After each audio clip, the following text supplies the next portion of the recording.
Hello and welcome to Melee's Turn Wheel, the series that takes a retroactive look at the Fire Emblem series chapter by chapter. I'm your host, I'm Melee Kirby, and today we're taking it back to chapters 4, 5, and 5X of Fire Emblem, the Sacred Stones.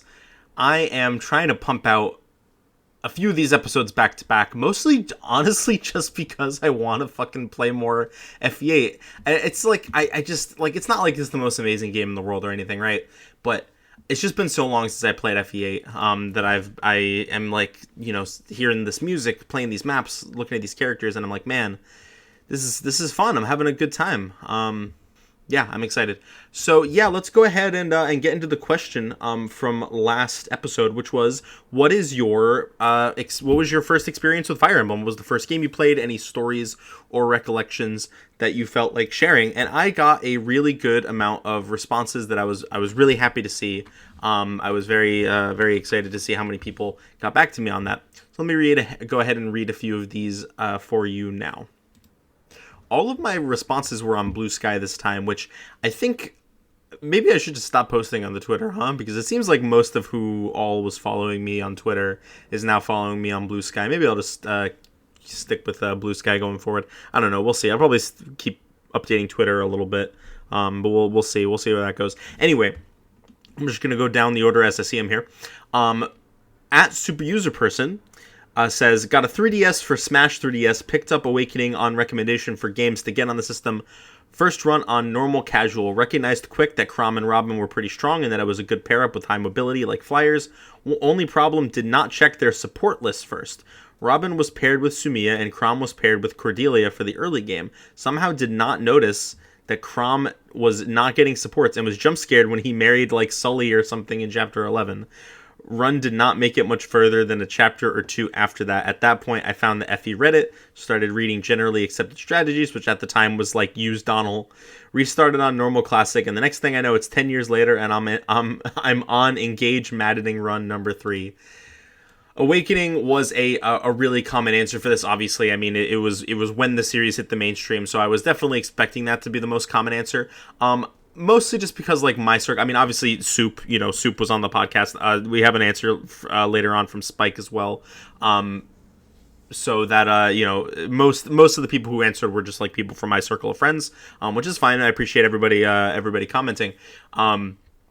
So another really common answer for this, I think, is Three Houses. I don't really know anybody who got into the series with Three Houses because most of the people that I know who have played... most of the people in my group of friends I've known for a long time and met them through Fire Emblem Spheres long before FE16 even came out. So, like, but FE13 was definitely the answer that I was expecting to see the most often. In fact, I think almost everybody said, I don't know, we'll see. All right, and excuse me. Next is at Captain Spike. Started with FE13 summer 2013 because a friend got addicted to it and pilled me on it when I was over one time. Then I spread it to all my other friends as the summer went on after I got sick of Awakening, and I started emulating the GBA games on GBA for iOS in 2014, and it was over for me from then on. So another similar response there. Transition from Awakening to some of the older games is pretty common. Meeting people who know more about the series and who expose you to different ideas for the series, I think is a pretty common gateway into different games, which makes a lot of sense. So thanks for writing in. At CodeFreak8. Let me put you back in ancient times, 2008. There we were in a rented RV when we found a lost Nintendo DS Lite with the Spore Creatures game. Fast forward 3 years, and I was tired of replaying the whole Star Wars The Force Unleashed game for the Nintendo DS system. Fate intervened.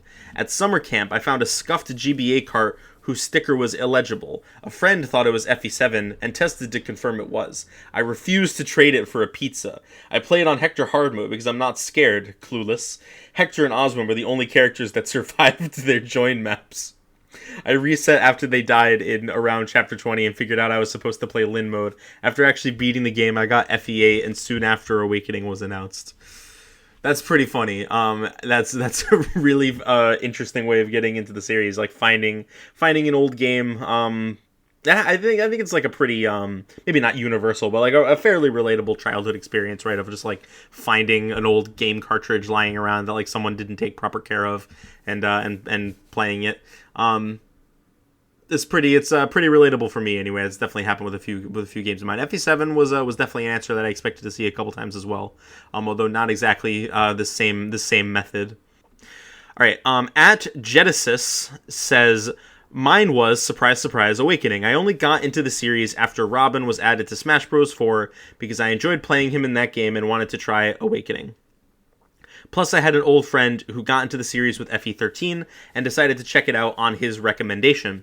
Maybe there's another timeline where Ike being in Brawl got me to pick up Path of Radiance and Radiant Dawn, but this is not that timeline, LMAO.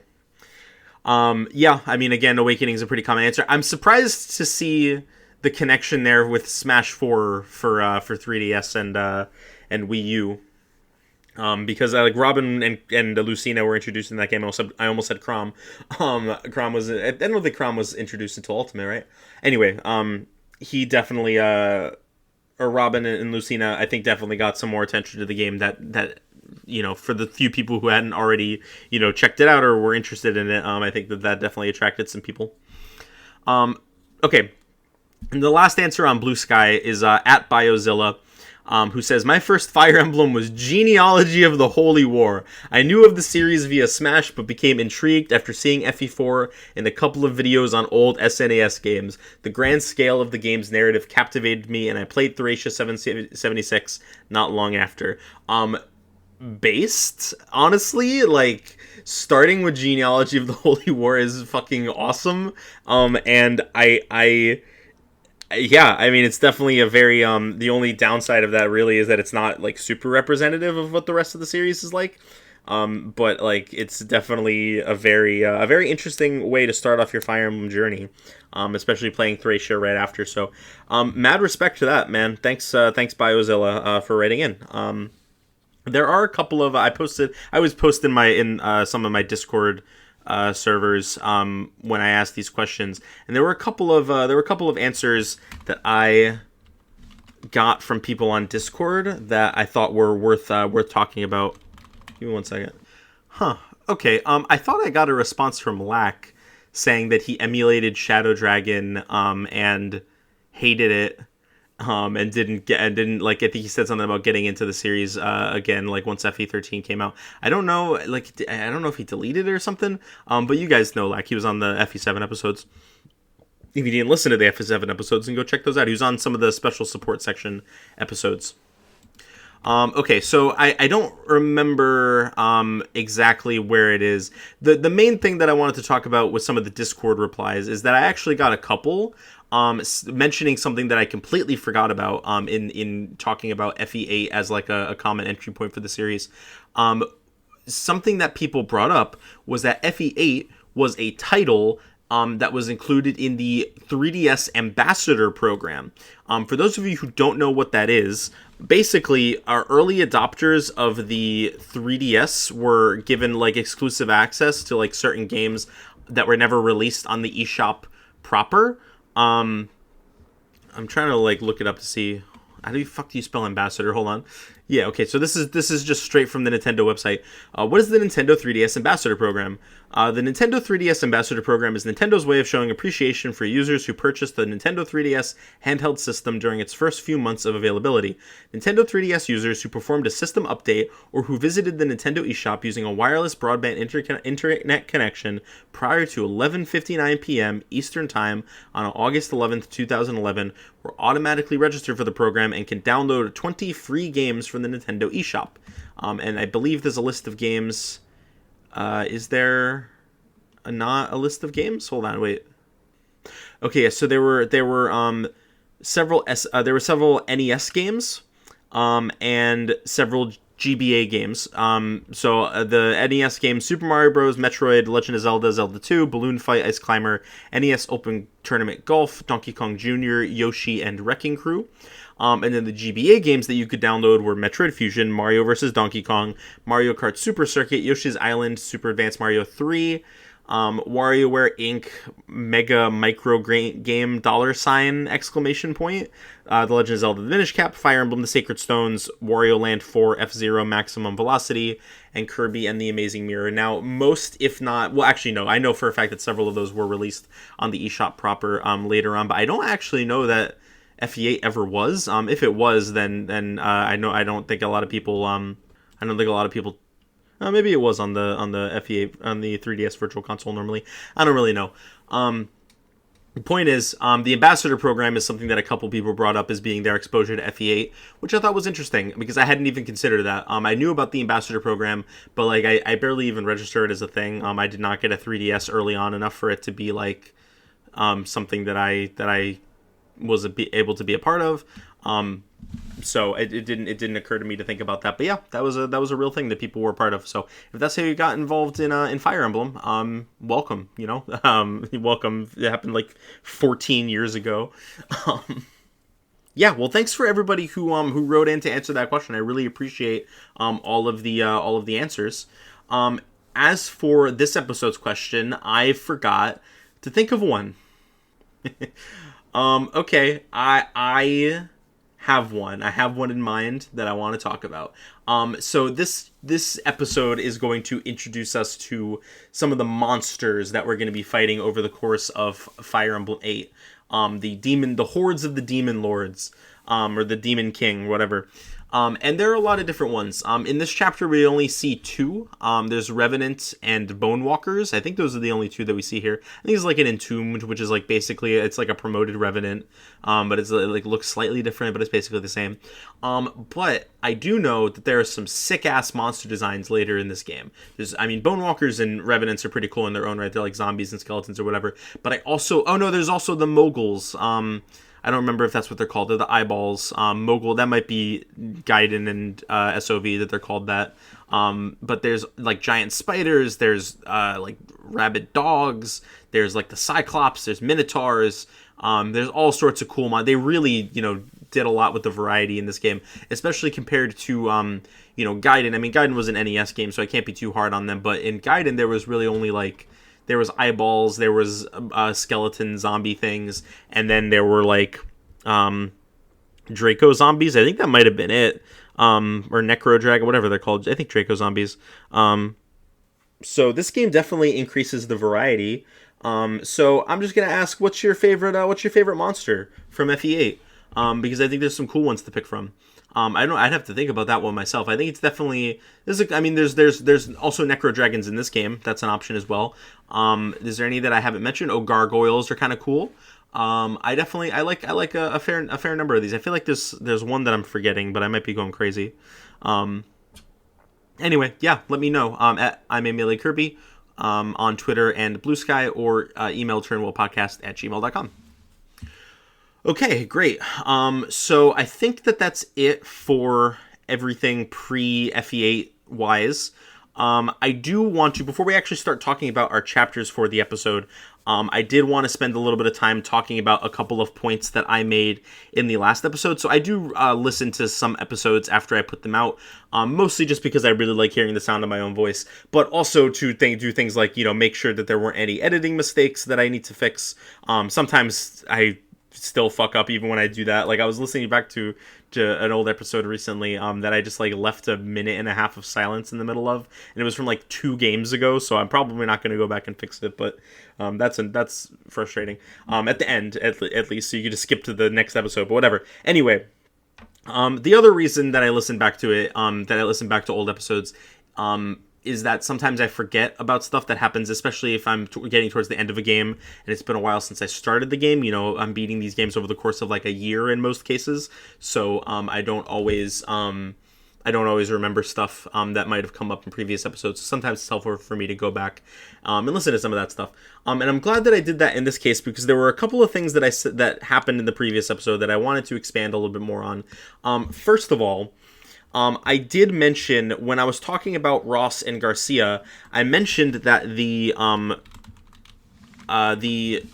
promotion bonuses for Warrior were very bad, but the way I phrased it, I said stuff like they forgot to give Warriors promotion bonuses. what did they like? They basically gave them no stats. I was saying stuff like that, and I realized like I was being hyperbolic, but it really sounded like if you weren't initiated with the game, it sounded like I was being literal. It sounded very much like I was being literal. It's not that Warrior just literally does not get any stats on promotion. They do, and I'm gonna read them off to you now. Warrior gains +3 HP, +1 strength, +2 skill, +3 defense, +3 res, +2 con, and +1 movement when promoting from fighter. So like mostly the issue is that they only give +1 strength and +0 speed. That's like the only real issue. But I still think they're quite bad. But I just wanted to make sure that that was clear. They didn't literally not give you give the class promotion bonuses. I just wanted to make sure that it was known that I was being hyperbolic. Even though I'm sure most of the people who listen to this probably already know about this game, so like probably not worth it, but whatever. I just covering all my bases so people don't accuse me of being a liar. Okay, and then the other thing that I wanted to get into, I realized listening back to that previous episode that I didn't spend a lot of time talking about Colm. I kind of just like mentioned that his promotions options were bad. Both of his promotion options were pretty worthless. So just pick your poison in whichever useless promotion you wanted, which is true. I agree with that still. But I didn't really talk much about Colm as a unit and like how he performs over the course of the game outside of his promotion options. So I wanted to spend a little bit of extra time on that because I actually do think that Colm, if this was like some character that I didn't give a fuck about, like Nami or whatever, then I maybe wouldn't have bothered, because I think you probably would have just gotten the gist. But I think Colm is actually a pretty interesting unit to talk about. Not because he's good. He's pretty mediocre, but he's interesting for a couple different reasons. So the thing about Colm is that he is a utility unit through and through, in a game where thief utility is not that useful. Because as I mentioned in the previous episode, you can just buy door and chest keys in this game. I don't remember exactly when you could buy them, but it's like around the mid game, I think. And pretty much at any point after that, you can just start buying those keys, and then you don't need to bring a thief anymore. And then even if you do, about the 2/3 mark of the game, Renak joins, and Renak is just, he's just going to be able to do everything that Colm can do, but better. Probably even better combat, even though Renek's combat isn't out of this world either. So yeah, I mean, he's just kind of there. I do want to make sure that I give him credit where credit's due. Because there are a couple of important items that only he gives you access to before you have access to buyable door and chest keys. Well, maybe buyable chest keys. Maybe you can buy door keys before then. But anyway, the two things, I guess, the two scenarios where you want to be using Colm is that he can steal an energy ring in Chapter 7, and that he can open the chests in Chapter 8. And those are all really good items. He gets you an Elysian whip. He gets you a silver sword. There might be like one chest key lying around in that map that you can use. But it's, unless you know where all the chests are and you want to give it's better to just bring Colm. He's really handy in that map. So he definitely does offer some utility. Just not as much as characters like Chad and Matthew, who are like the only way to open chests for the majority of their game. It's also kind of a bummer because they have toyed around with giving thieves good combat before. Most notably, probably, if you want to count him, is Jafar. Jafar is not a thief per se in FE7, but he is an assassin, which is what thief promotes into. So I think it's fair to count him. And his combat's pretty good. He's sword locked in a game where being sword locked isn't great. But it's like he's still fine. He still does pretty well for himself. He just has really high base stats that he can coast off of for a while. So that's one example. The other examples that I would bring up, I mean, you have like Pern in FE5, who's pretty good at combat. Astor in FE6 has like decent combat stats and joins at a time where sword combat is really valuable in the Western Isles. So you can definitely justify deploying him as a combat unit if you want to, for the next few maps after he joins. And then Chad never really gets there because his base stats are so bad and because he doesn't promote. But they did give him very high combat growth rates, so I think you could maybe argue that they wanted him to be good at combat, even if they just didn't really plan it out that well. I don't know why else they would give him such high growth rates. I'm not sure. But the point is, they have done strong combat they have done strong combat thieves before, or attempted to do strong combat themes before. They didn't do that with Colm, and I think that's a bummer, because I think that he had potential to be really interesting with his promotion option of, assassin versus rogue. You could pick, do you want to focus more on combat, giving him the silencer skill, maybe giving him, if they had given him better promotion bonuses or like a higher sword rank, that could have been one angle. Or do you want to focus on utility with rogue? But the problem is that like his combat isn't very good in assassin, and his utility isn't very good in rogue. And even if his utility was good in rogue, he's only going to be, good for a couple chapters before Renak joins anyway by the time he promotes to rogue. So I don't know. I feel like they had the potential to really cook with Colm, and they didn't. So I don't know. That's just a bummer to me. I like Colm as a character. I think he's pretty fun.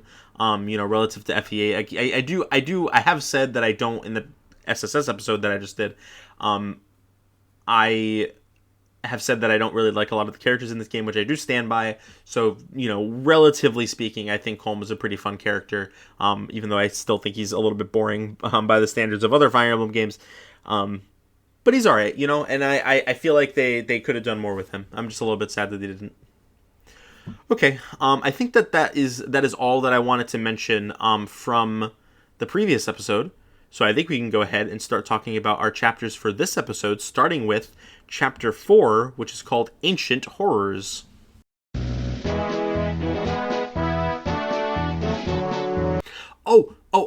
Sorry. I opened my my notes for what I wanted to talk about this episode. And I completely forgot to mention that this is the 50th main episode of the podcast, which just feels like a nice milestone. I've done 50 of these already. In reality, I did actually go back and take a look. The actual 50th episode, because obviously if you include like SSS episodes and bonus episodes, I got to 50 episodes a while ago. I'm pretty sure, as far as I could tell, the actual 50th episode was the first SSS episode of FE7, I think is what it was. So it was a little while ago now, but in terms of main episodes, I feel like that's still a pretty good milestone that I'm happy to. So thanks to everybody who's been listening for either the whole time or part of the time. I know some of those early episodes are like really rough to go back to and listen through. I know because I've done it. But yeah, I appreciate everybody who listens and writes in, etc. Thank you very much.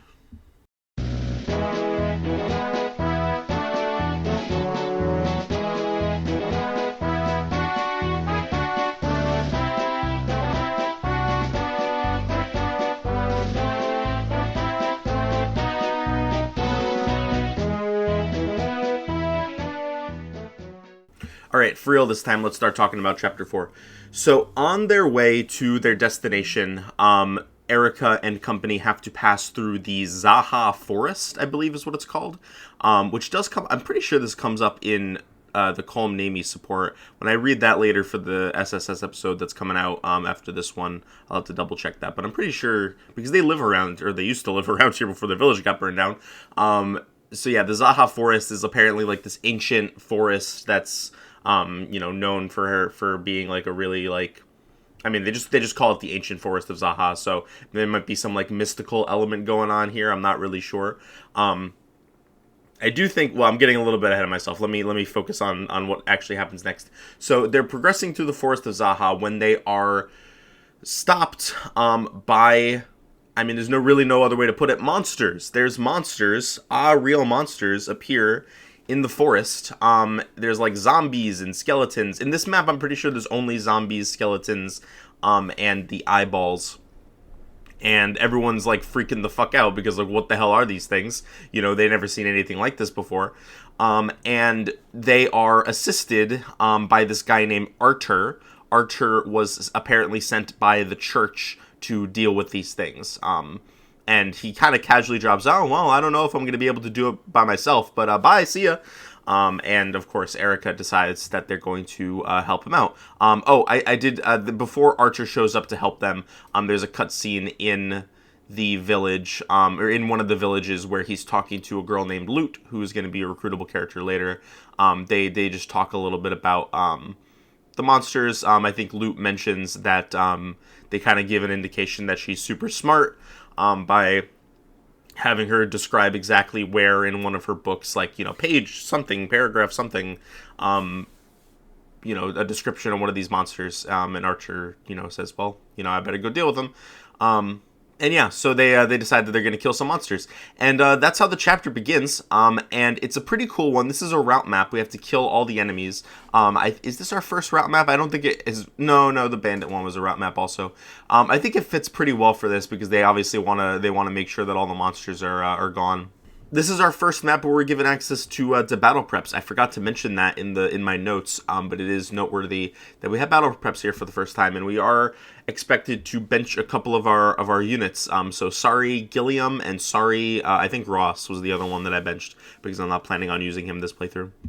And everyone else I either am planning on using, or they can at least contribute at base. I guess Gilliam could contribute at base. Under normal circumstances, I'd probably deploy Gilliam over Naomi, but since I'm planning on training Naomi, I decided to bring her along. That's pretty nice. So the monsters on this map, there are, as I mentioned, there are three. There's the Revenant, which are the zombies. There are the Bone Walkers, which are the skeletons, and the Eyeballs.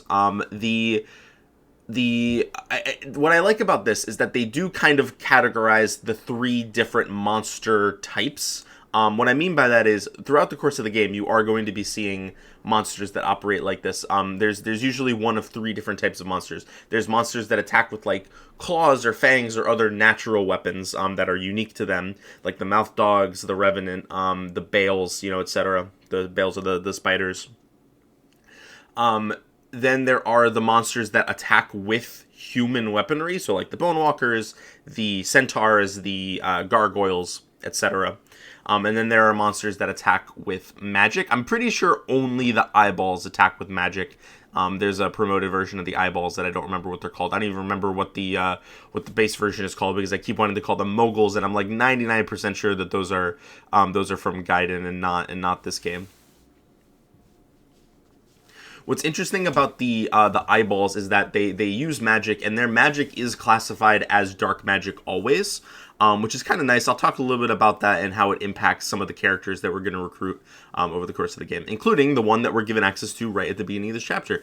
He is force deployed. He technically joins our army in the prep screen, but he is force deployed for this map, so we have to use him. His name is Archer. And he is a monk, so he's what Lucius was in FE7. He is an unpromoted magic user that uses light magic, which is nice for this chapter because, as I said, there are some Eyeballs that use dark magic, and he is at weapon triangle advantage over him. They're not like dark. It's not like the Eyeballs are rolling around using flux. They have a spell called Evil Eye, which is unique to them, but and they might have a couple others. There's also the Gargoyles that have magic. They have like Shadow Shot and Petrify and all that. But those are pretty uncommon enemy type.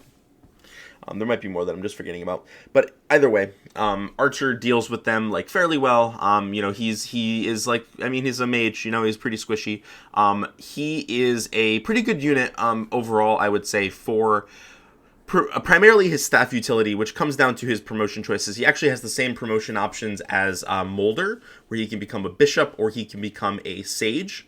And Sage is like cool. I like Sage a lot, as I mentioned. Bishop is definitely the better option for him though, because it gives him C rank stabs on promotion, which is good because it means that he is probably one of the earliest warpers you're going to get, other than Molder, who's almost definitely going to be the first. Archer will probably be your second if you're actually putting the time into using him, and if you make him a bishop. So that's pretty nice. That's absolutely a really good quality to have in this game, because there's some good warp skip maps towards the end. I think that overall, I don't know what their averages are. I guess I should check here. Let me see. I think it's realistic to promote Molder at like 10, so I'm gonna pull up his like 10 averages, and for Archer I'm gonna pull up like his maybe 15-10 averages. That seems reasonable. Maybe I'll do 15-5 just so it's the same number of levels. Let me check. Yeah, okay. So Mulder at level 10 promoted, if you assuming you promote him at level 10 unpromoted, has 12 attack on average, whereas Archer has 16.5, so that could round up to 17. And I think what's also notable about that is Archer has is pretty likely to be at a higher level than that. I think by the point in the game where warp is useful. So the point I'm making with this is that he can warp farther. That's like his biggest claim to fame, I think, compared to Mulder. They're probably both going to hit warp range. Assuming that you use Archer the way that a lot of people do and make him into a bishop and train a staff rank. And then assuming you do that, he's probably going to be better at using it than Mulder is, which is nice. But you might also want to have Archer do combat, which Mulder can do, but it's like not as relevant for him. Which does remind me, actually, I did forget to talk about something related to the Bishop class that I probably should have brought up with Mulder, but I think it's definitely more relevant for Archer than it is for Mulder, so it's fine. The Bishop class does get a skill in this game, and it's called Slayer, which does super effective damage against monsters. It's not actually super effective damage because in this game, they went back to doing ×3 effective damage, so like bows have triple might against flyers and things like that. The Bishop class in general only does double damage against monsters, which is not as good, but it is worth mentioning because they can still do very competent damage against monsters. Mulder actually has a speed lead on Archer, even with the. Oh, no, never mind. I forgot that never mind. Mulder and Archer have about the same speed. His speed is a little bit higher, but it's not by a lot. But yeah, monsters are really slow, so both Archer and Mulder are going to be able to double them pretty consistently, and they just do a shitload of damage, so it's nice. Erica route, I'm going to talk a little bit more about the route split when we get to 5X, and then obviously I'm going to talk about it more thoroughly when we actually get to the route split. But one thing that I do want to mention about it here is that Erica's route involves fighting a lot more monsters than Ephraim route does. I believe Ephraim route you fight, there's like one map that is only monsters, and then I think there's like one map that has like some monsters on it and some regular soldiers. Erica route has, I think, 3 maps with monsters on them, or at least 2, but like both of them are like completely dedicated to monsters instead of splitting. So I think that Bishop overall, or the Slayer skill I should say, is more useful on Erica route than Ephraim route, but I don't think it makes like a huge difference. I think they're both pretty useful on both routes, especially considering that it gets them closer to warp anyway. Now, of course, if you want to use Archer for combat, he can do that as well. You can make him into a sage. I mean, even if you make him into a bishop, he's still like good at combat, especially against monsters. That's the thing, right? Like Sage doesn't have a particularly notable bonus over Bishop. That's not entirely true. There is one thing that Bishop, or that Sage gives him access to that Bishop doesn't, and that's anima magic. For Sage, like for mages turning into sages, that like doesn't matter at all because they are given access to light magic, which is worse usually than anima magic anyway, so it doesn't really matter. But for I guess it matters against like the monsters that have dark magic. But for a monk turning into a sage, getting anima magic is like a little bit of a bonus onto like how much damage they're going to be able to dish out, which is something I suppose. Yeah, so just do whatever you want. If you don't plan on using warp, or you think that you'll be fine with just using Mulder, then like making Archer into a sage is like fine. It probably makes him like a little bit better at combat, but I still think Bishop is the way to go for him, even if you don't plan on using warp a bunch, because I think Slayer makes up for the difference in combat against like normal enemies. I think the fact that he does better against monsters is still pretty notable. It's something that not a lot of your units can fill the niche on until you start getting the legendary weapons at least. So that's pretty good. There's some fun use of terrain here. In particular on the first turn. In general, there's like a lot of forests and like choke points and things like that. There's a bridge choke point. There's a tree that you can knock over and make a bridge. There's some mountains and stuff like that. So I do think this map makes nice use of terrain. In particular, on the first turn, they decided to test whether or not you like gambling, because there is a forest tome that Archer is in range of to step onto. But in order to, and if you want to do that and then have him attack, you would need to attack the enemy in melee range, whereas opposed to if you want to safely attack him from 2 range, then you would have to be off the forest tile, and then other enemies might have a higher chance of hitting him. So it's like, ooh, what do you want to do? I don't know. I found myself like thinking about that, and that was like the most that I've had to think about any terrain usage in quite a while. So I thought that was interesting and worth mentioning.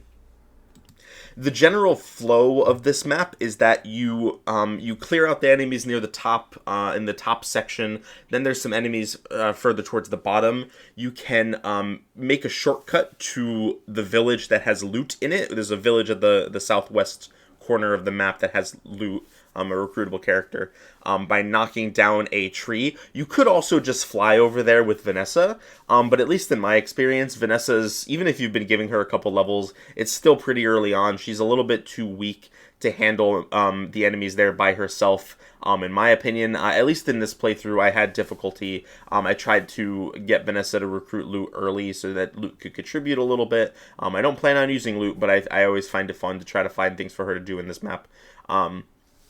So I recruited loot, but then she and Vanessa were just like not able to hack it against the monsters. So I think in general it's better to wait until you can get someone down there to knock over the tree, so that you can provide them with some backup. And then once you clear out like the southwest and then the northern sections, you kind of converge on the middle, the bottom middle, where there's the boss, who's is it entombed in this game? It's a promoted revenant, so he gives a little bit more experience. He does move, so just be careful of that. The boss does move, which is threw me off a little bit. We haven't had a boss that moves in a little while. That's not true. What am I saying? We had one in chapter 2. I have no idea what the fuck I'm talking about. Bosses that move are pretty rare, but they do happen, so that's noteworthy. There is a cutscene in the middle of this map. I'm talking about loot in a second, but there's a cutscene in the middle of this map that introduces the best character in the game. I don't know if she's actually my favorite, but she's a lot of people's favorite. She's a fan favorite. I do love her quite a lot. La Rochelle shows up. She and her retinue of this big bombastic bearded man, and this sort of like wisecracking thief. These 3 show up a couple times throughout the game, and eventually all 3 of them are recruitable. But we'll that's a long way down the road. But she shows up and she's like, "Oh, monsters will smite you into oblivion," or something like that. She has a very like, "Oh, I'm the holy avenger sent to destroy all monsters," or something like that. And that's fun. That's just like a fun aspect of her personality. She talks about like storming down some cliffs, and Renak points out that if they try to storm down the cliffs, they'll all just fucking die. So they should probably find a way around. And La Rochelle is like, "Yeah, you make a good point." I love this dynamic. This is something that you see a lot in like various shows and movies and things like that. But this concept of like a group of 3, and 2 of them are just like idiots, and then there's one that's like reasonable and trying to like keep them in line. That's just like a fun dynamic that I really enjoy in a lot of media. And in this case, obviously, La Rochelle and Dazla are the fucking idiots, and Renak is the one that needs to like keep them alive, for the most part. So they run off and they don't show up again until the end of the map. But yeah, eventually you make your way down to the bottom and you recruit Loot. Loot is a mage. She's a mage girl, and she is pretty good. I wouldn't say she's like amazing. She's an early game mage, in a game that's easy enough to accommodate giving her some levels, which is great, especially in this map. There's a lot of enemies that she can do good chip damage on, maybe even double. I don't know if she doubles the revenants at base on this mode, but she might, and even if she doesn't, she probably only needs like 1 speed level to do it, or maybe 2. So once you get her a couple levels, again, especially if you give her the boss kill here, she gets a lot of experience. It's very easy to train Loot, is what I'm trying to say. And once she starts to get levels, she can snowball pretty effectively. And she's just fun. She's just a fun character to use. Anima magic is pretty good in this game. It's probably the best weapon type. Light magic is, this was true in FE7 and FE6 as well. But light magic, or yeah, light magic is a little bit on the weaker side. Dark magic is a little bit too heavy, and a little bit inaccurate. So you're not going to be able to double and hit with it as consistently. But anima magic is like that sweet spot right in the middle, where if you're like decently fast, you can double reliably. It's pretty accurate and it does a good amount of damage. You have thunder if you want a little bit of crit. That's the like light magic is supposed to have a little crit on it. That's supposed to be its main thing. But then they also give that to one of the anima spells in thunder. So like I don't feel like it really, it doesn't that doesn't feel like an actual advantage that light magic has in most circumstances, since thunder is like one of the best tomes in the game anyway. It's one that you're going to be using for like a huge majority of the game. When it comes to her promotion options, Lute has the choice between going Sage and going Mage Knight. Mage Knight gives her a horse, and it gives her, both of them give her D-staves, but the main thing that it gives her is a horse. Now, this is, as I mentioned last episode, there are classes in this game that give you 7 movement horses instead of 8. In fact, I think Paladin's like the only horseback class, I think, that gives you 8 move. There's like Falcon Knights and Wyvern Knights and Wyvern Lords, which I think all also give you 8. But I think all the horseback classes other than Paladin are 7 move in this game. So that's notable. If you want to go Sage, you're not passing up that much movement. You're only passing up 1 movement and like Canto, which is still not great, but like you can make that justification fairly easily, I think, if you like Sage. The thing, and as I mentioned, for going, if you want to go Sage for an anima user, then the only thing you're really getting out of that is light magic, which isn't worth it. So Mage Knight is 100% the better option. It would be copium to argue otherwise. I'm not arguing that. I'm just saying, like, compared to some of the other choices that you have to make in this game, you're not like screwing yourself over that much if you want to pick Sage because you like Sage more, as opposed to going Great Knight because you like Great Knight more. You're like actively fucking yourself for going that way with the Cavalier. But it's still not ideal. It's still a pretty one-sided choice that I don't enjoy very much. But it is what it is. I like doing both. I haven't used Lute in a little bit, actually, I think. But I'm not planning on using her this playthrough either. So, whatever. I usually go Sage, though. So that's the end of the chapter. Once you kill all the enemies, Seth mentions that they should probably burn the bodies to make sure that they don't come back to life again, which is pretty fair. And then Erica is just like thoroughly disturbed. I think so is Seth. Seth's doing a better job of like not showing it, but he's also a little bit weirded out by this for sure. And they talk about like, what could we encounter more of these creatures on our journey? It is actually a little bit before we see them again. We see some bales in chapter 6, but otherwise we don't see any monsters for like a handful of chapters, regardless of the route we take. It is worth wondering like why it's here. They never really like draw any specific attention to this, at least not as far as I remember. But as I said earlier, the Zaha Forest is flagged up as being like this ancient place. So maybe the implication is supposed to be that there's some sort of like magical energy here that made the monsters more likely to spring up around here compared to other places. We do know eventually that the main reason that this is happening is because the Sacred Stone of Rene has been destroyed. But that's something we find out later. In general, but like as opposed to, like in terms of the specifics, I should say, like why here? Why is this the first place that they're showing up? And I think that might be a possibility, but it's basically just headcanon and speculation. There's really no way to know. La Rochelle shows up again and makes a joke about, she's not joking. She's like, time to destroy our enemies. And Erica's like, we already got them all. And La Rochelle's like, all right, well, see ya. And dips out. So that's funny. She's a recurring sort of gag character for a while that I enjoy. And that's how it ends. So let's go ahead and move on to chapter 4, which is called The Empire's Reach. Erica's journey into Grotto is nearly complete. They are close to the border. They are now at the border town of Seraphiu, which is mentioned to be a place where Erica mentions it a couple times as being like a place where she used to meet up with Leon. And in general, she knows that a lot of people from both Grotto and Renee came here, and it sort of existed as I don't know if she means just in her mind or like for the rest of the world, but either way, she mentions that this place used to be a symbol of the friendship and cooperation between their two nations, but now it's firmly under Grotto's thumb, and she feels some kind of way about that, which is understandable. As they approach the town, there's a scene between two new characters who we haven't met before. Their names are Joshua and Natasha. And she like bumps into him by accident. He tries to like hit on her, but she runs away because she's like trying to run away from somebody.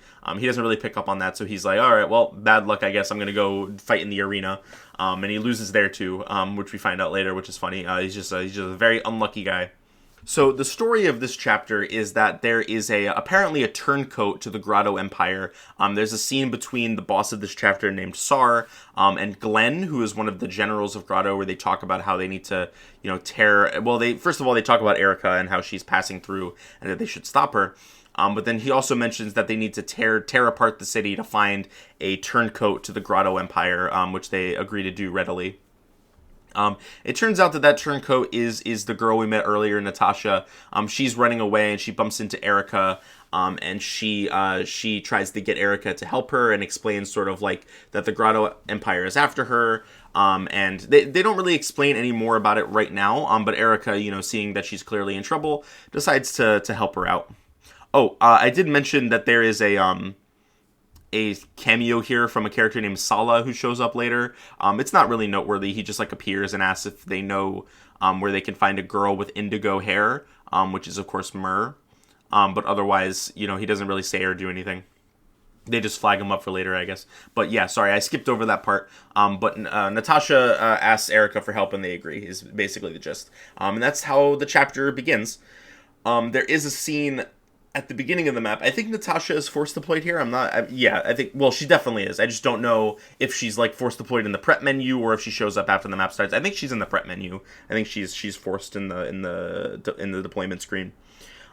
She mentions that there, she's like, if only there was one Grotto soldier that would be willing to listen to me. And then it cuts over to Joshua and he says, man, I hate killing women. And that's supposed to be your hint that you can recruit Joshua with Natasha. And that's where the chapter begins. So this is a pretty fun map, I would say. The goal here is to make it to the boss. I think it's a kill boss map. He's in the top right corner, whereas you start down at the bottom, so you need to progress your way through the town. There's a couple different ways you can go. There's a couple paths that lead up through the center of town, where the center of town is like kind of a fuck box. There's a lot of enemies that are difficult to to avoid taking a whole bunch of damage from, unless you're Seth, I guess. There's also Joshua, who can and will fuck you up. He is extremely dangerous. He is the resident killing edge user. So he will roll up and attack and crit you. He will not attack Natasha. And Natasha can go up and recruit him. But for a long time, I didn't actually know that. I always thought that I had to bait him with like Gilliam or something and hope that he didn't crit. Which is not what you're supposed to do. You are just supposed to just clear out all the other enemies and then move Natasha. He won't attack her, and then she can recruit him. There are various. I'll talk about Joshua in a second, but first of all, there are various different houses in this chapter that give you certain items. I think there's a Draco shield, which is given to you by a character. They've been flagging up characters that we're going to meet later a lot so far in this game. They did it occasionally in 7, but in this game they've done it with like Selena. They've done it with Sala. They did it with La Rochelle and her crew. They're doing it with Tethys. There's a character later on in one of the houses on the far end that gives you a torch staff, and that's Amelia. Amelia shows up in that house, so they just keep showing up these cameos over and over again. I don't really know what the deal with that is, but I guess it's just to make them stand out in your mind more, make them a little bit more memorable. But anyway, Tethys is a character here. We don't meet her until later, but she gives you a Draco shield. As I mentioned, there's a torch staff, there's an armor slayer. I think that might be it. I think it's just those three. And then if you manage to save all of the villages, because there are bandits that show up and attack the villages. If you manage to save all of the villages at the end of the chapter, you will be given a guiding ring, which is pretty nice because we have a lot of magic units in this game that could really benefit from that. In general, this wasn't really an issue so much in FE6. I don't remember FE7, but like In FE6, it was a problem with everybody because you had so many characters in that game and so many of them used the same promotion item. But in most games, it is a problem. Well, in most of the games where guiding rings are a thing, I guess I'm kind of undermining my own point a little bit here, but I really only notice it too badly with 8, maybe 7. But the point I'm trying to make here is that, you have characters who use Night Crests, usually get like a handful of those per game. In this game, I think you get like 5 that promote with a Night Crest, which is like pretty high compared to most games. But that's including like Amelia. You get like 5 characters, I think, that promote with a Night Crest, a Hero Crest. But in every single magic unit that you have promotes with a guiding ring. So you have like, Lute, Archer. We already have 5, I think. We have Lute, Archer, Molder, Natasha. We don't quite have 5, but we get other unpromoted magic units later that use a guiding ring. I think in total we get like 7 over the course of the game, that's a pretty funny number because that's how many Night Crest users there are in FE6. And it's 1 less than how many Hero Crest users there are in FE6, which is funny. The point I'm making here is that I feel like healers and offensive magic users probably could have benefited from different promotion items. I don't really get why they only get 1 for the entire set of magic characters basically that you get over the course of this game. The chapter's a little bit on the easy side. I mean, I guess you're going to hear me say that for a lot of chapters in this game because this game is just sort of notoriously easy. But it kind of like once you clear out the enemies in the middle, it's basically over, which you can do pretty early. There's a few of them that rush you right at the start. If you're using Seth, then that's no problem. You might have to slow down a little bit and take your time if you're trying to avoid using Seth, like I am. That's what ended up happening to me. But it's still like pretty easy to clear them all out, and then once you do, the map is basically over. As long as you get to the house in time to save it from the bandits, there's really not much else to do. But yeah, I guess now, because that's around the time that you're going to be recruiting Joshua, I guess now is as a good a time as any to talk about him. First of all, I really like his recruitment conversation, because Natasha talks to him, and he's like, she's like, hey, you have to believe me, Grotto is like, the Emperor of Grotto is evil, and he's not in his right mind. And Joshua's like, well, I don't want to kill you, but I also don't really care about Grotto, because I'm just a mercenary, so I don't have any particular incentive to join you either. So here's what he decides to do. He decides that he's going to flip a coin, and that if it lands on heads, then he's going to just do his job and kill Natasha. And if it lands on tails, he's going to join up with her. And it lands on tails, and he decides to join. Natasha is like really weirded out by that. I mean, obviously it's a weird thing to do. Now, obviously that's already a pretty unique setup for a recruitment situation. It really makes Joshua stand out as memorable. But it's also, there's some level of implication here that he might have like actually cheated, because what he says is, okay, so he flips it lands on tails, and she's like, are you serious that you're going to join up with me? And he says, oh, of course, I might cheat, but I never worm out of a bet. So it's kind of implied there, and we also know from some of his support conversations that he cheats and bets sometimes. In fact, I think there's a specific situation where he cheats a coin toss, but I could be wrong about that. So it's sort of implied, at least if you want to read it that way, that he cheated so that it would land on tails and that he would join up with her. Which is, if that's true, if that is how you read it, then that's on top of an already very unique and interesting situation. It's a really good character moment for Joshua that I really like. So Joshua is just fucking awesome. Like, Joshua is so cool, guys. Can we just talk about how cool Joshua is? He's got a cool hat, he's got a cool backstory, and he's got a cool personality, and he's just awesome. He's just a really, really fun unit. And of course, he is a Myrmidon. We'll spend a little bit of time talking about him in gameplay now. He's a Myrmidon, which means that he promotes into Swordmaster. I mean, he can also promote into Assassin, but Assassin doesn't give him, like, anything. It gives him a Silencer, and apparently they thought that Silencer was, like, really, really strong, because Swordmaster gives him better stats, and also the high critical chance, which is really funny that they thought Silencer was enough to make up for that, but whatever, I guess. So as a sword master, he has really high crit. And in fact, because this was my first Fire Emblem game, Joshua was my first exposure to the iconic Swordmaster critical hit animation. I used him in my first playthrough. I promoted him to Swordmaster, and I just thought he was so fucking cool. And I was right, because he is. Now, if I want to be a stick in the mud for a second, I should talk about how in this game, being sword locked is not very good. He's going to leave a lot of enemies alive on enemy phase. Not like, some enemies do just attack you at one range, especially like monster enemies. Not a lot of them have two range options at all. But for the ones that do, and for like a lot of enemies that have like hand axes or bows or javelins, he's going to leave a lot of them alive, which is unfortunate. In a game like this, if you look at Rutger, right, like Rutger is like the prime example of this. He's just like, he's so good at killing enemies, which is great. That's what you want a Swordmaster to do. They're like really good at like killing enemies on player phase, and sometimes dealing with them on enemy phase, although they're a little bit on the frail side usually, so maybe not that so much, but they're player phase nukes. That's sort of like what they're meant to be used as, and that's just not a role that like needs to be filled as much in this game, because so many of the enemies are just going to die on enemy phase anyway. There's not a lot of strong enemies that you need to direct a really strong unit at. So he's like fine. I don't think he's bad by any means. I think he's helpful. I think he's fun to use. And I think that he can definitely contribute if you give him the opportunity.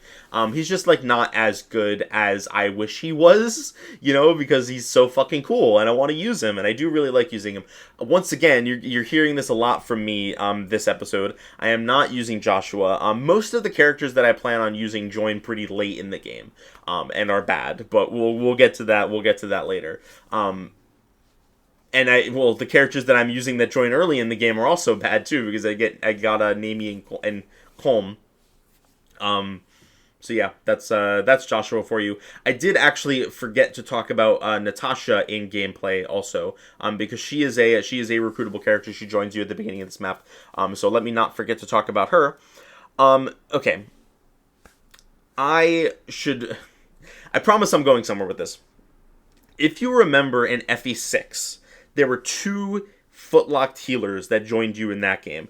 We had Ellen, who joined in Chapter 2, and she was okay. She joined with D staves. She has a really good magic growth, but she's a little bit, like her magic stat at base is really low, so it would take a while for that to like really start to pick up steam.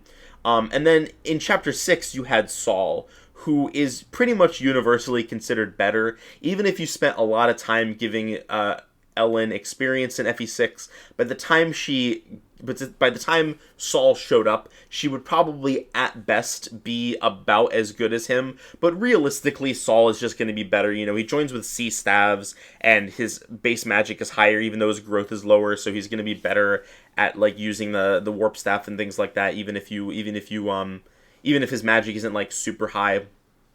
It takes a really long time and a lot of concerted effort for Ellen to catch up to Saul, is the point. But you could make the argument that like, at least you have the opportunity to train her before Saul shows up, which is something. It's not really a good argument. It's not an argument at all, in my opinion, for her being better than him. But it is an argument, at least, for like justifying using her if you want to. She's not completely invalidated by Saul, if you put the effort into using her before he shows up, I guess. So Natasha and Mulder have actually a very similar dynamic. Their stat spread looks quite similar. Natasha has a high magic growth, but a low base magic, so it takes a long time for that to make like a meaningful difference in their magic stats. She joins at D staves instead of C like Mulder does. So they have a really similar dynamic in that regard. But of course, I'm neglecting to mention the elephant in the room, which is that Mulder shows up earlier than Natasha does. He shows up in Chapter 2 and has, a few chapters of experience to be useful before Natasha is even available at all.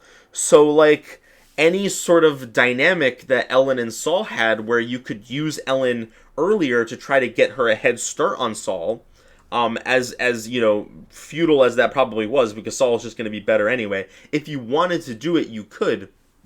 In this game, you have to actively use the worse cleric that joins later than the better one, which is like so weird to me. It feels like, in a game like FE6, this is something that comes up a lot in the series where early characters will be you'll be given worse versions of earlier characters, and the point of that is supposed to be, well, you can use, Uyghur or OJ as a replacement for Deke if Deke dies, or you can use Barth as a replacement for Bors, or you could use Lilina as a replacement for Lou. I don't know. Those are probably bad examples. If you go back to like FE1, you had like Caesar and Rad, who were like garbage, but you could use them as replacements for your mercenaries if they died. And I feel like this game is trying to capture that same feeling. There's a couple characters like this. You have Marissa, who joins later, and she's just worse Joshua. There's a couple characters like that over the course of the game. But in general, this game isn't very conducive to Iron Manning. I mean, it's easy, so from that perspective it is. But, there's not a lot... You don't get a lot of characters in this game. There's a pretty small cast overall, so, it's not really a good idea to just be letting characters die willy-nilly and replacing them with worse options later. And then also you have a few really strong pre-promotes. You have Sala in particular, who's really good. You have Dusel we get later on, who's really good. These guys are just feel pointless. I don't know. It feels like they were trying to do something similar to what the previous games did, but just didn't think through why that worked and why this kind of doesn't. But I don't know. What do I know? Natasha's a cute girl, so she has that going for her. And I do like Natasha as a character. I might use her, just because I never do. I'm still not sure who I want to use Latona on. I have a few options. You can use Sala, or you can use Mulder, or you can use La Rochelle. I know I'm not planning on using Latona on La Rochelle. I'll say that much. But I don't know. I could use Natasha. I might use Natasha. You know what? Fuck it. I'm going to use Natasha. I'm going to use Natasha. And you can't stop me, Fuck you. I'm going to use Natasha. There's nothing you can do about it. I like Natasha. She's fun. She's bad. Well, she's not even bad. That's the thing, right? She's a healer. She heals. She can do whatever she needs to do, right? It's just so weird that, Mulder is just better than her. I know, she's not like you're trying to make a bad combat unit work. You just need to spend a little bit longer to get to warp. That's really the worst downside of Natasha, is that she doesn't get to warp as quickly. That's fine, it's whatever. I don't really care. Her promotion options are Bishop and Valkyrie. So it's a little bit different than Mulder's, because Valkyrie is a female-only class. But Valkyrie is basically like Mage Knight, but with light magic, which is pretty cool. It gives her a niche where she can she can be a healer on a horse, which is something that we do get later on. But La Rochelle is not very good. So if you want a mounted healer, then I guess you also have Loot, but Loot, might want to make Loot a combat unit. I don't know. She's gonna be a high, Loot joins with or Loot promotes into having bad staff rank, or mediocre staff rank, whereas by the time Natasha promotes, she's probably gonna have pretty good staff rank, so she has that going for her at least.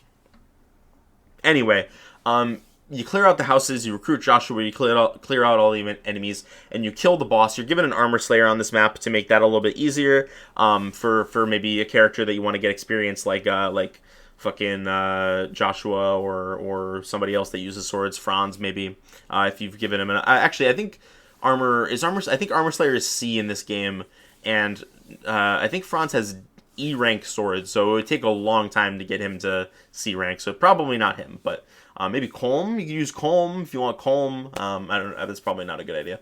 Joshua. Just use it on Joshua or Seth or Erica. I think I used that on Erica. Pretty sure that's what I did. My Erica, by the way, is +4 on strength right now. She's cracked as hell. She's also pretty above average on speed also, so she's doing really well. I'm happy. Usually Erica is dog shit, and if you don't get good level ups on her like I am, then she's just not very useful, but she's been fun to use. I've been enjoying that. There is one last thing I want to talk about in this map before moving on, and that's that there is an arena. which is a little weird considering, like, I don't know why they bothered to even include arenas in this game, when eventually you gain access to map battle skirmishes and the Tower of Volney. There's like a couple reasons that I could see. For one thing, you can grind money in the arena, whereas I think some money can drop in the tower and on skirmishes, but it's not very common. You don't get a lot. So if you want to grind money, then the arena is your only option.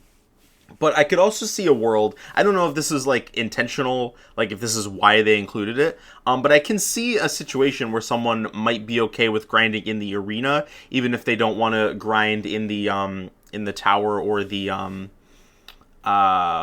the map battles, because the arena is a lot riskier in that regard. It's a lot harder to make sure that your weaker units are safe. So if you want to go in and grind one of your lower level units, it can be pretty tricky depending on the situation. I don't remember how many arenas there are in this game. I mean, the other thing, of course, is that we don't have access to those things yet. So, there's this chapter. I feel like there's a couple in later chapters, but maybe it is just this one. Maybe I'm misremembering, and they just included this because they don't want you to they want to give you a way to grind before you have access to those other methods. It's possible. Not really sure.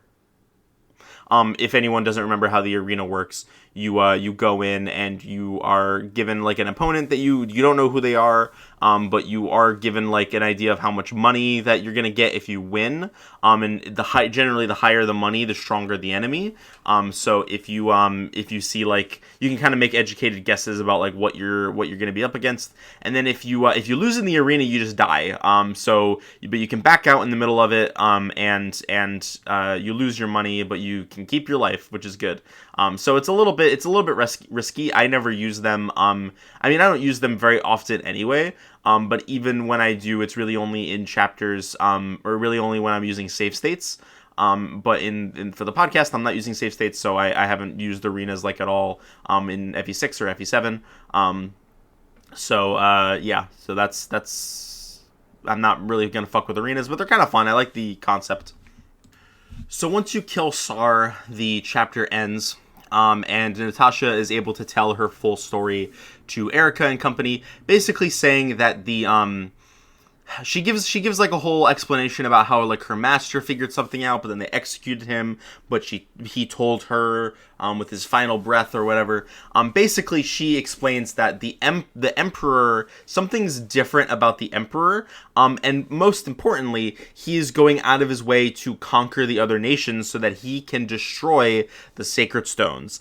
And everyone's like, why? Like, why would he do such a thing? The sacred stones are the only thing that keep evil at bay, to this day, and no one really has any idea what is happening. But if this is the case, if this is something that they need to be made aware of, then Erica, she sends word to Frelia, and I believe Frelia sends word to the other nations. They get the word out basically, because they want to make sure that they take this seriously, even if they're not, they're 100% sure about its veracity. So this is yet another mystery element to add on top of the pile. Why is the Emperor trying to destroy the Sacred Stones? And I forgot to mention last chapter, why are monsters coming back? I mean, between those two pieces of information, you can probably figure out the answer to that second one. But the question of why the Emperor wants to destroy the Sacred Stones is still very much up in the air. And that's pretty cool. Okay, anything? No, I think that's it for this chapter. We got our 2 new characters, and we made it through Seraphue, so now we can successfully move into Grotto. However, we do have a little bit of a deviation that we're going to take here as we go into chapter 5X, The Unbroken Heart. Now, this is a Gaiden chapter technically. It's a Gaiden chapter in name and in number. But there was no requirement to access it. You just always go to this Gaiden chapter, because it is a POV chapter of Ephraim. We finally get to see what's going on with Ephraim. We get to meet him properly for the first time, and see a little bit of how things are going from his perspective. Before anything, we get a scene of Volter talking to a guy named Torado. And Torado is in charge of Castle Renval, which is near where Ephraim has been recently. And they're just talking a little bit about how like he's been sneaky, he's been doing hit and run tactics, and evading their capture. But they seem to have some sort of plan that they're going to implement. So, but it cuts away before they give the finer details of this plan. And now we see Ephraim and his crew for the first time. We're given he has a little band of knights. We have Ephraim and his guys Kyle, Forde, and Orson, who are all just chilling around, hanging out. One thing I forgot to mention from that Volter scene is that there is some indication from Torado that there is a quote unquote a friend with Ephraim. So a friend of Grotto obviously would mean, a traitor to Ephraim, and it's like, oh, who's it gonna be? And then, Kyle and Forde show up, and are just like, kind of normal guys, and they're like, I wonder where Orson is. And then it cuts to Orson. He's like the most evil looking motherfucker you've ever seen in your life. I was gonna do a bit. I was really considering doing a bit where I was like, yeah, Orson's really good, really strong. His availability is kind of limited, but he's still really cool. He's a good unit. You don't get him back until way later, but you do get him back. I was just gonna lie basically, but like it's so unsubtle. It's so fucking unsubtle what's going on here.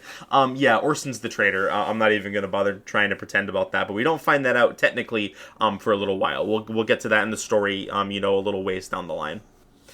So there's a good scene here where Ephraim and his crew are running out of supplies. They're running out of food and provisions and things like that.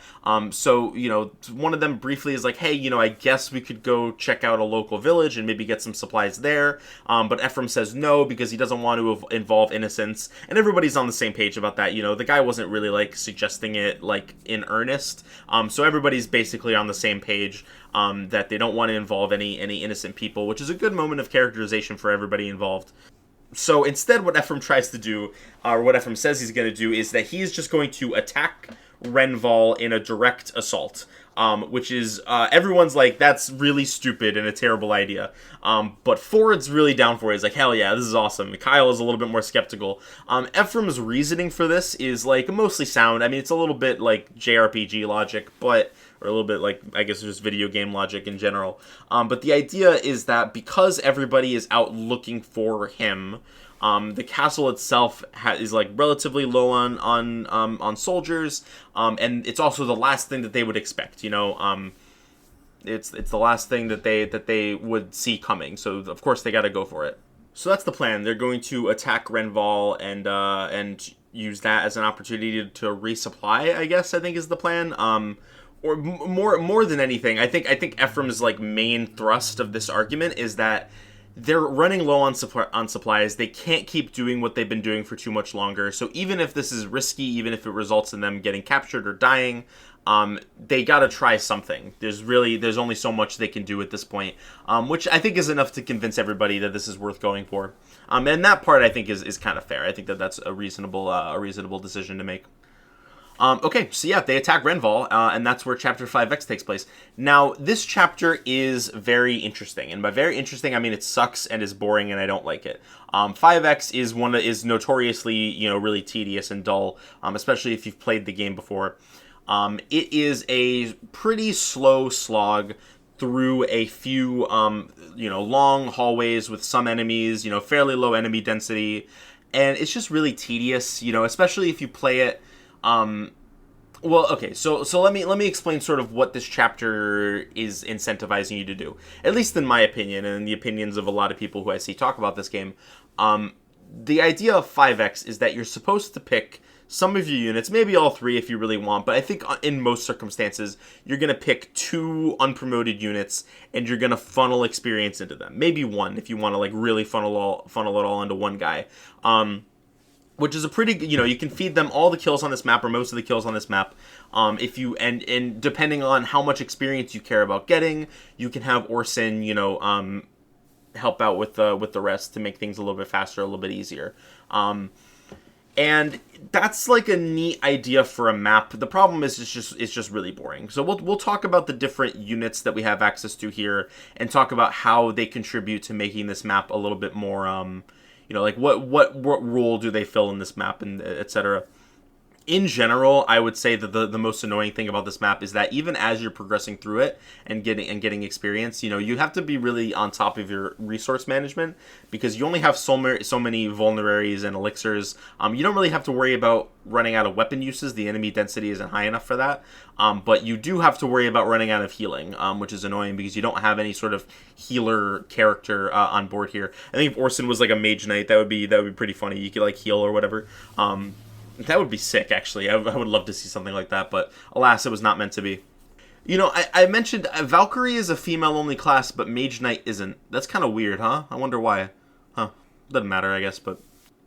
Oh, there is one thing of note in this map other than just, like, killing enemies to get experience, and that is there's a treasure room with some chests in it, which is pretty funny because this map takes place in, like, a different section of a map we're going to play later, and as far as I can tell, these are the same chests that are in that map from later on. So, like, I don't know if they just, like, if you steal the chests here, do they just, like, resupply them? Or, like, do they put more treasure in there? But even if you don't get these items, then the items in the later map are different. So, do they just, like, swap them out? I don't know. It's like one of those gameplay idiosyncrasies that doesn't matter, but it's just fun to think about. Okay, so we're given 4 units on this map.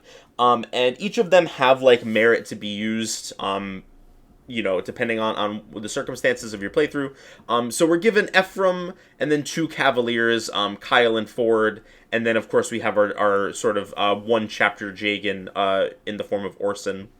Let's start by talking about Ephraim. So Ephraim is the other protagonist of this game, and in order to talk about his viability as a gameplay unit, I am going to have to talk a little bit about the route split. I don't plan on going into a huge amount of depth about it until we get there later. But for right now, just know that eventually we're going to have to make the choice between accompanying Erica or accompanying Ephraim through the mid-game. There's a whole six-chapter stretch of this game where you only get either Erica or Ephraim, and you get to choose which one that you go with. So for Ephraim, right, the reason that this is relevant is because if you choose to go with Erica, that means that Ephraim is playable in this chapter. He's playable in chapter 8 when he and Erica link back up. And then he is playable not at all again until chapter 15, and then obviously you get both of them for the rest of the game. So if you are planning on going Erica route, if you know for a fact that that's what you want to do, then you shouldn't train Ephraim here, at least in my opinion, because you only have to hang on to him for a little bit in chapter 8, and then when he comes back in chapter 15, he's been auto leveled up to, I think, level 15. If I'm not mistaken, or somewhere around there. So there's really no reason to train Ephraim at all if you plan on going Erica route. Now, if you want to keep your options open, if you're not sure which route you want to go on yet, or if you just want to use him because he can be useful for killing some of the Cavaliers and Armor Knights in this map. So if you want to use him for that purpose, then that's fine. But if you're looking explicitly for, like, if you're looking to use this map explicitly as a training map, then Ephraim, it's probably best to not even bother with Ephraim if you're going Erica route. Kyle and Forde, on the other hand, both join you regardless of what route you take. I would personally recommend focusing on just one because they only have so much experience to go around here. If you are going Erica route and you don't plan on training Ephraim, then you can potentially split the experience between the two of them. But honestly, it's not even a bad idea if you don't want to use Ephraim to just focus entirely on training one of the Cavaliers. Or the other way around, right? If you are going to go Ephraim route, but you don't care about training either of the Cavaliers, then you can use all of the experience on Ephraim and get him even more levels than he would be able to otherwise. Those are all really viable options. And then, of course, if you want to use all 3, you're more than welcome to. It's worthwhile. Of course, this is all kind of like a moot point in a game where you can just grind infinitely anyway. So I don't know how useful this map is compared to just like bringing them into the tower. But if for some reason you're doing like a no tower playthrough, I don't think here's my thing, right? I don't think there's much difference fundamentally between using the tower and like slowing down to train one of these guys here. Like conceptually, like it's not even that much slower to just do a couple rounds in the Tower of Volney, but like, whatever. If you really don't want to, then you can explicitly use this map for like training purposes. Now, when it comes to Kyle and Forde, if you're gonna focus on training just one of them, then which one should you do? Well, in my opinion, and in the opinion of a lot of people, it's Kyle. Kyle is the better of the two. I just got to bring up their base stats to remind me of like what they have, like what the differences are between them. But I do remember that Kyle is the better out of the two in most people's opinion. Okay, yeah, so I have their stats and their growth rates pulled up. So these guys are the Christmas Cavs of this game, which is an archetype, where we have two Cavaliers. One is usually associated with red, and one of them is associated with green. I think you could argue that Franz is greener than Kyle, but whatever, I guess. But these guys are the Christmas Cavs, and generally speaking, when it comes to the Christmas Cavs, I think just like always, there is a slight distinction in their stats where one of them tends to be a little bit stronger, and one of them tends to be a little bit faster and more accurate. Generally speaking, at least. And in this case, Forde is the faster one, and Kyle is the stronger one. That's the idea here, anyway. Now, here's the thing. Here's the thing about that. The difference for Kyle and Forde in terms of speed is exactly 1 point. Kyle has base 7 speed, and Forde has base 8. And their growth rates are only 5% apart, with Kyle having 40% speed growth, whereas Forde has 45%. So technically, Forde is the faster of the two, but like, come on, it's like, it doesn't actually make a meaningful difference. Over the course of leveling them, Forde might get like on average 1 extra point of speed. But they're both going to level up speed consistently enough to double stuff that you need to double.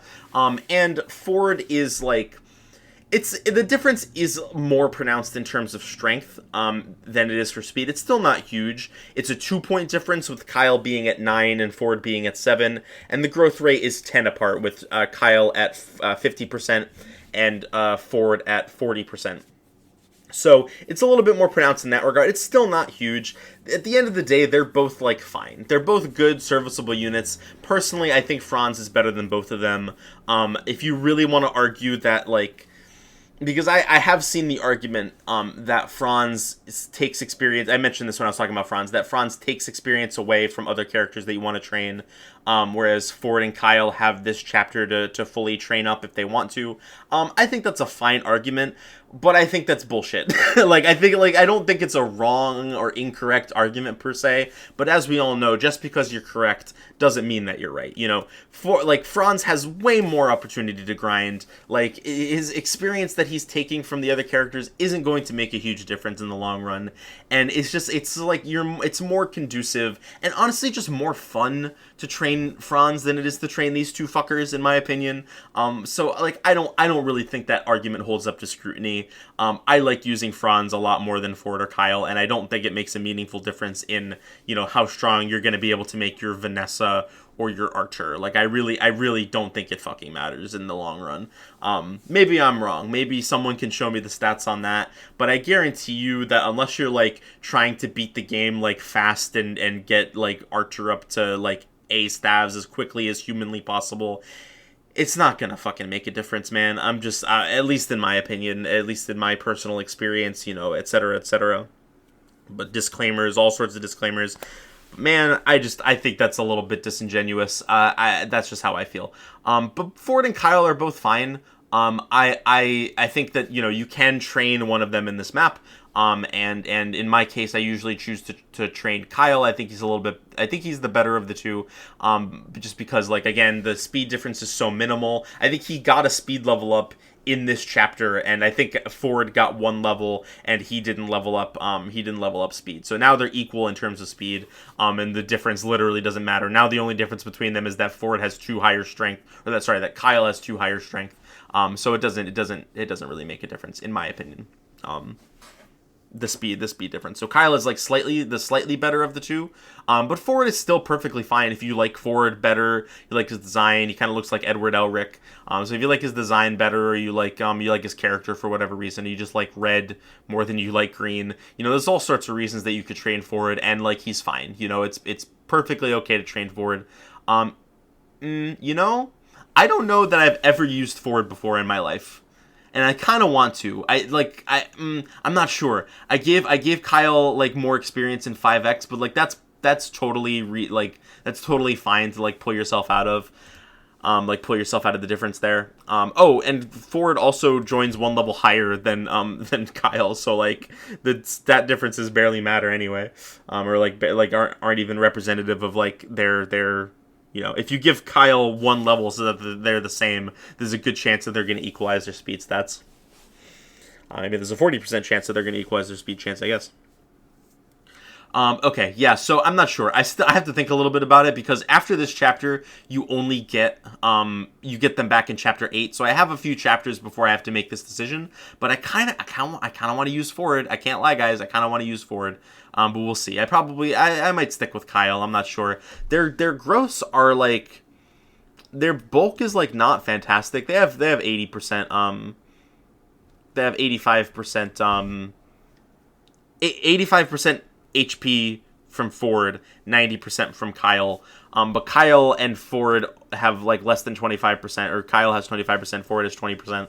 So, there is a thing that I wanted to make note of. I don't plan on like bringing this up for every character, but you can do your own research on this. I just wanted to make people aware that it is a thing. There are weird differences in the Japanese or the localized version of the game compared to the Japanese version. For some reason, certain characters have different stats and growth rates compared to the Japanese version. I don't really get what that's about. Like, for example, Kyle has a slightly buffed HP growth. It's 85% in the Japanese version, where it's 90% in the localized version. In Forde's case, his also got buffed by 5% from 80 to 85. So I don't like, it's usually like very like the difference of 1 point in one base stat, or like 5% in a growth. So I don't really get the intent there. If it's to make the game easier, but it's not always buffs either. Sometimes it's like they weirdly like nerf some characters. Let me pull up Nami. I think Nami was like a good example of this.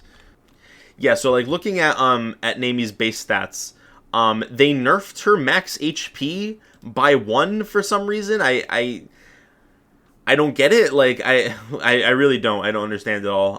But they were cooking something, I suppose. Okay, and then, of course, we have Orson here. Orson is our Jagan, and like Seth, he has good growth rates, really good base stats, really good weapon ranks, but of course the problem is that he is only available for one chapter of the game, and it is exactly this one. Now, what I would encourage you to do is make sure that you take everything off of Orson at the end of this chapter before you seize the throne, because this is a seize map. We have to make it to the middle, kill the boss, and seize the throne, because otherwise I'm pretty sure you just lose all of his shit. Now, here's the thing. I didn't do that. In fact, I did the opposite of that because I'm stupid. And I forgot because I'm pretty sure I had Orson lift the treasure. And I'm pretty sure he had the fucking killer lance that you get from the chest before I ended the map. So, and I really didn't want to do, you know what, maybe I should go back and do 5X again, because now I can train Forde. Okay, wait, maybe I'm cooking here. Maybe I go back and do 5X the second time to train Forde. Yeah, okay, I think I'm probably going to do that. I want to use Forde. I have the idea now in my head of using Forde, and I want to stick with it. But it's fine.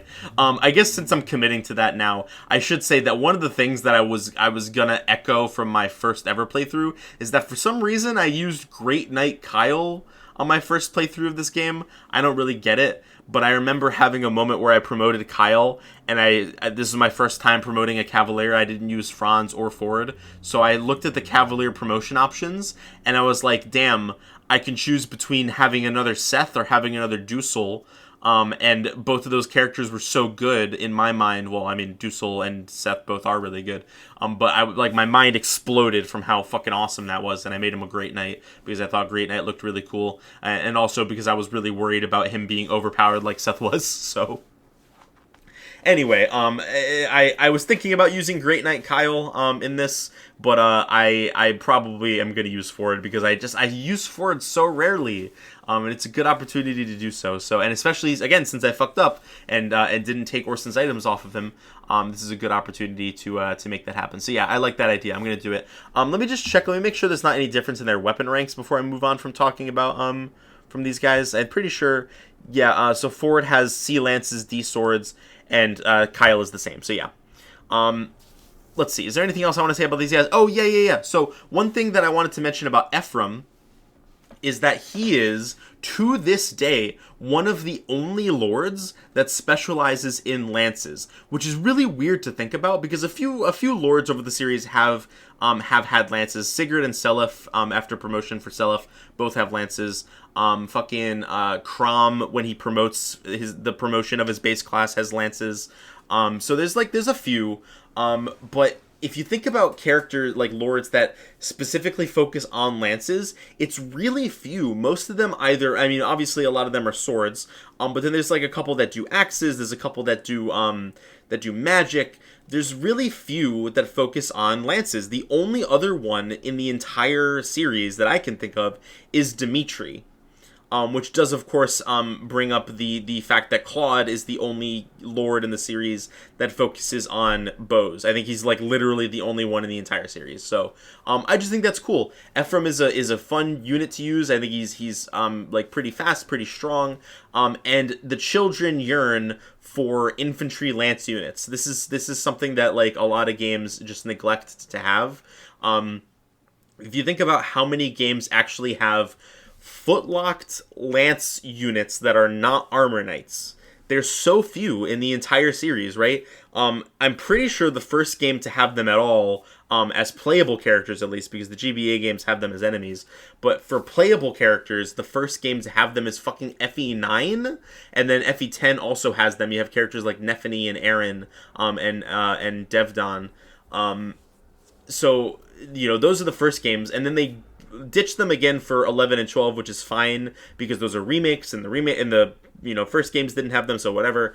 But then you have 13, which also didn't bring them back. Then they're in Fates again with characters like Oboro and Haitaka. So that's cool. Maybe we're on the way to having those again. But then Echoes also ditches them again. Fine, it's a remake, whatever. But then Three Houses doesn't have them either, except for Dimitri. So like, what the fuck is going on? Thankfully, in Engage, we got the Lance Fighter and Halberdier classes back. But man, what is up with this? Like, why do they keep refusing to give us like lance units? This is actually something that really frustrates me in Three Houses, because if you want to focus on a character's lance proficiency, and especially if they're a male unit who can't go into Pegasus Knight, then the only like viable option for them is Paladin, which is like a cool class. But if you want to like focus on more than one character in lances, then you just having to go in the same class for all of them is pretty boring. And I don't like doing it. So I don't know.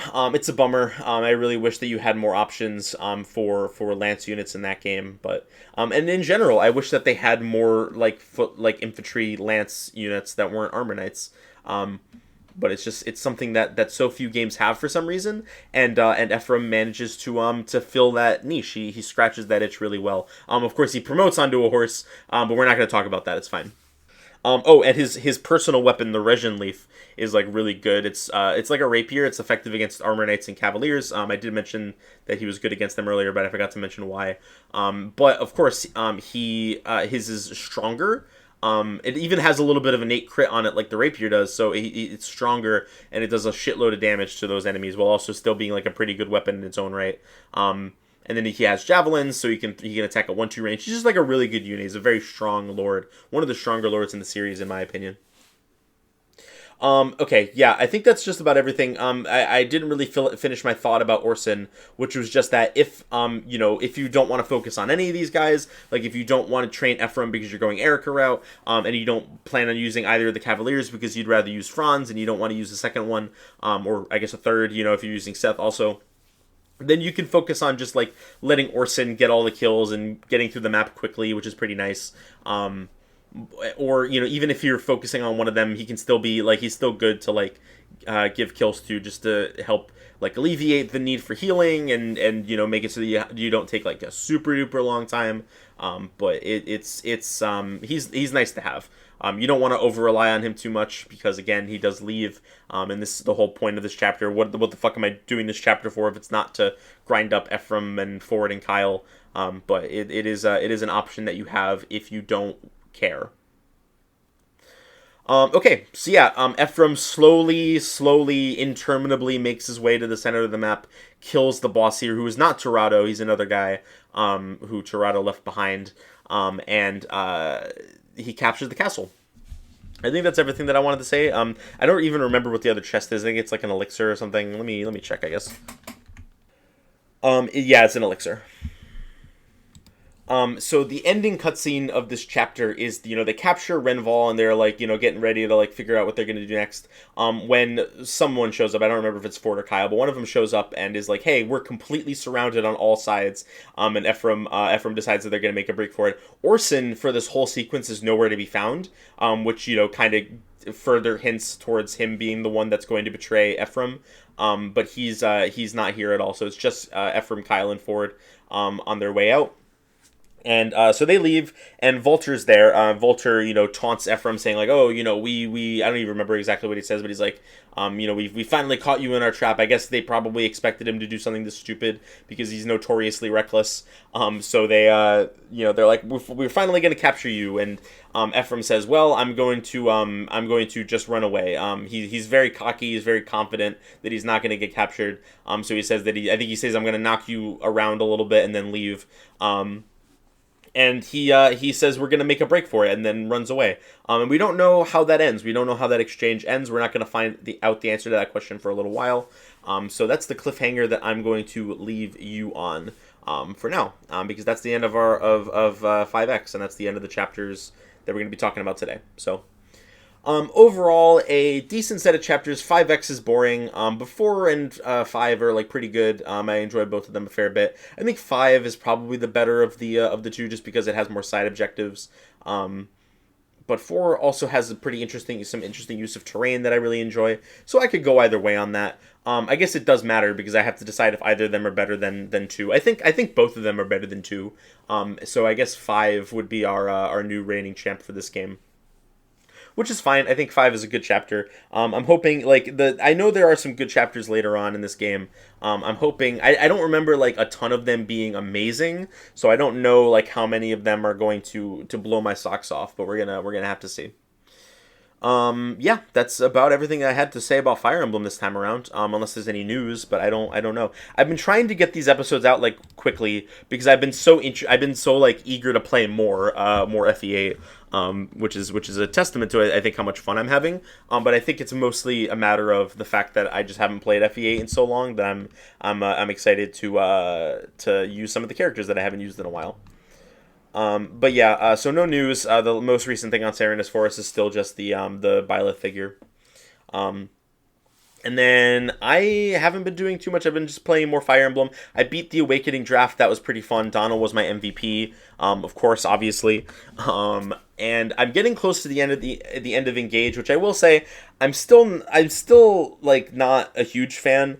But I am having more fun with it now than I did the last time I played. I think because my units are actually competent compared to last time, which is noteworthy. I have more than 1 or 2 combat units that are actually consistently killing enemies, which is fantastic to see. But I think otherwise there hasn't really been anything new to add, nothing to contribute. So yeah, I think we're going to cut this section short this time. I'm kind of tired, and I am apparently now going to go replay 5X. So I hope you all have a great rest of your day, and I will see you all next time. Bye-bye.